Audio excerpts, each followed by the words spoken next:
Hello, hello. So today let's talk about why standing triggers nerve pain and what can you do about it.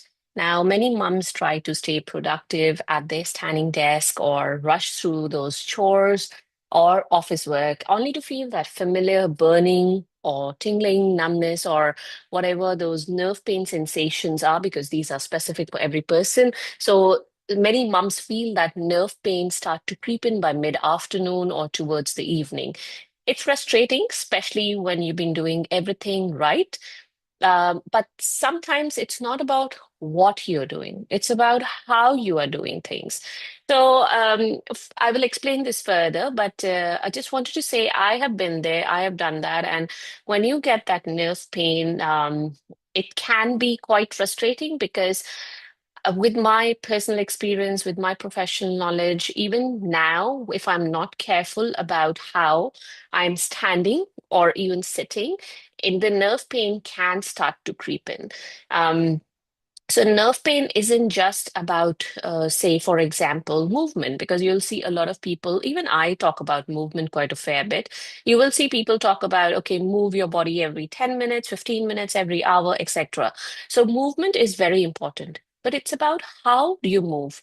How long do you take hold yourself in a static posture before you actually go in for that movement? So some of these things, the nitty-gritty of, say, for example, the movement is very important in managing or preventing your nerve pain. So in today's video, we are going to discuss specifically about standing, when you stand for too long, it makes your nerve pain worse. And of course, what can you do about it? Because we know the problem, we need the solutions, right?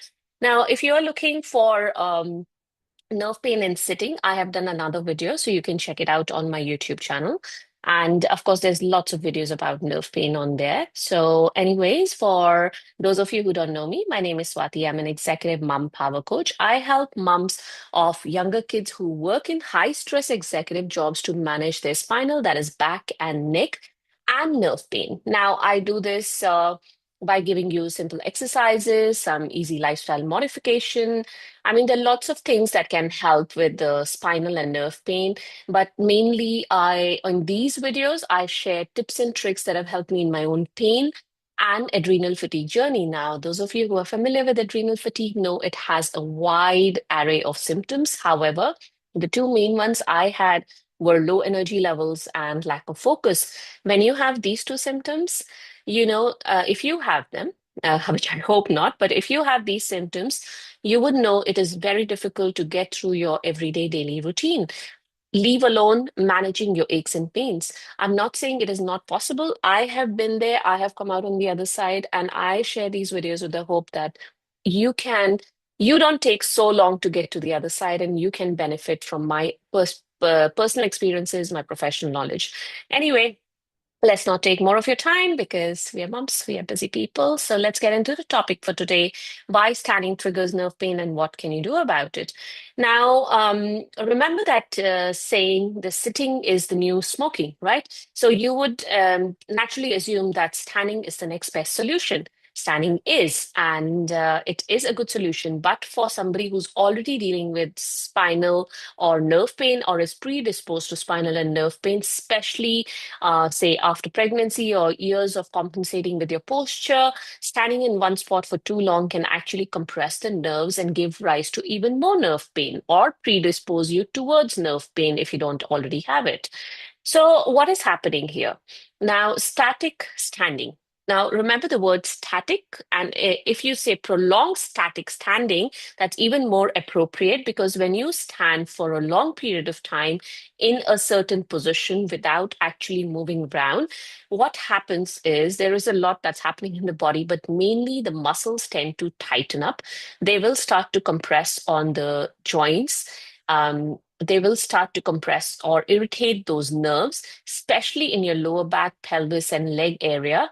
And of course, this can also translate to your mid back and to your upper back and neck area. So basically, what can you do about it, right? So there's the problem, but what's the solution? Something as simple as movement. Shift your weight every 10 minutes. Now, this is for when you're standing.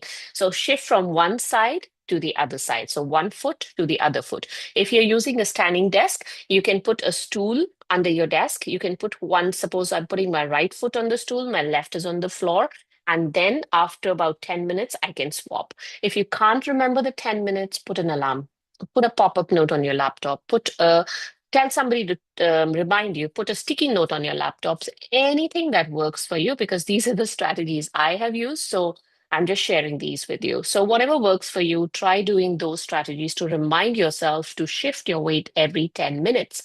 You can also do a gentle side to side rocking from one leg to the other. You can bend one knee slightly, or basically anything to keep your hip and spine moving. There are also some mats or pads that you can find. So you are not standing on a very hard surface. You could use those with standing desks as well. Now, the other thing is when we are standing, usually, especially if you're very conscious about your posture, sometimes we tend to overcorrect. So I'm sitting here. For example, if I was standing, my upper body is upright like this.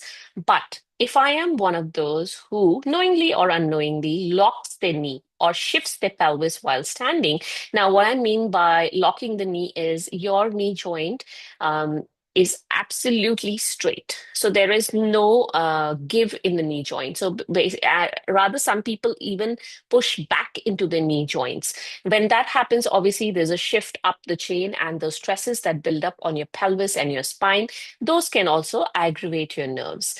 Now, especially for those who stand for very long hours, what can you do? Keep your knees soft. So keep your knees bent by about approximately 5 degrees or so. And that will help to align your posture up the chain. Of course, you have to keep yourself upright. You don't be slouched on your desk when standing, etc. But think tall and relaxed, not stiffed and braced, right? So you could also do one thing. Another thing is your adjustable standing desk. Instead of using a regular standing desk at which you just stand, you can use an adjustable standing desk. So, for example, you stand for half an hour, you sit for the next half an hour. And these adjustable standing desks, depending on what model you get, also come with like preset like settings, so predetermined settings. So you can actually just press a button and it'll go down to the height that you've set for sitting, and then you press the button, it goes up to the height for standing. So you don't have to adjust your desk height every single time. It's just a push of a button. You can go from sit to stand, from stand to sit. All right. So another thing that I wanted to talk about, which I did address, was the hard floors.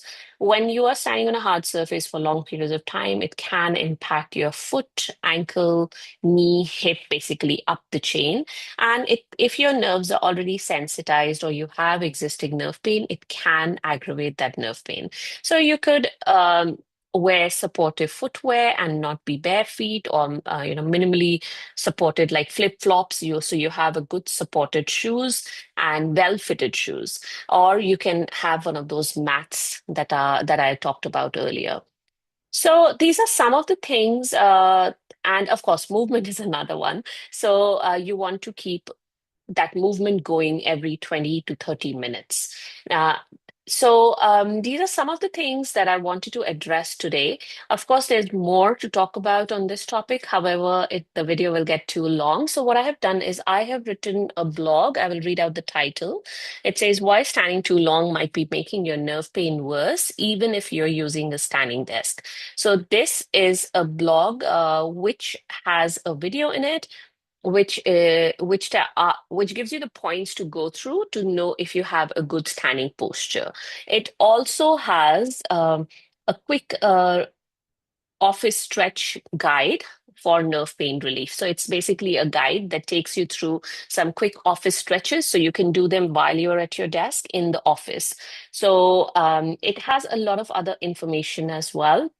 It talks about those movement breaks and what exercises you can do during those movement breaks, about your core muscles, inflammation in the nerves, et cetera, that I haven't spoken about here. So I will leave a link to that blog in the description of this video. You can have a look at it there. If you're on Instagram, the link is in my bio. If you're a busy mom like me, message me. I'll just send it across to you because, hey, I can't be bothered to go into somebody's bio and look for something, or really I just want more quick solutions. So if you're one of those, just message me or click on the link that I will leave below this video in the description or depending on where you're seeing it in the comments. All right, so that's all I have for you today. If you had any have any questions related to what I'm talking about, or generally in relation to spinal, that is back, neck, and nerve pain, let me know. Just drop it in the comments below. You can message me as well. And I hope this was useful. I'll see you guys next time. Bye for now.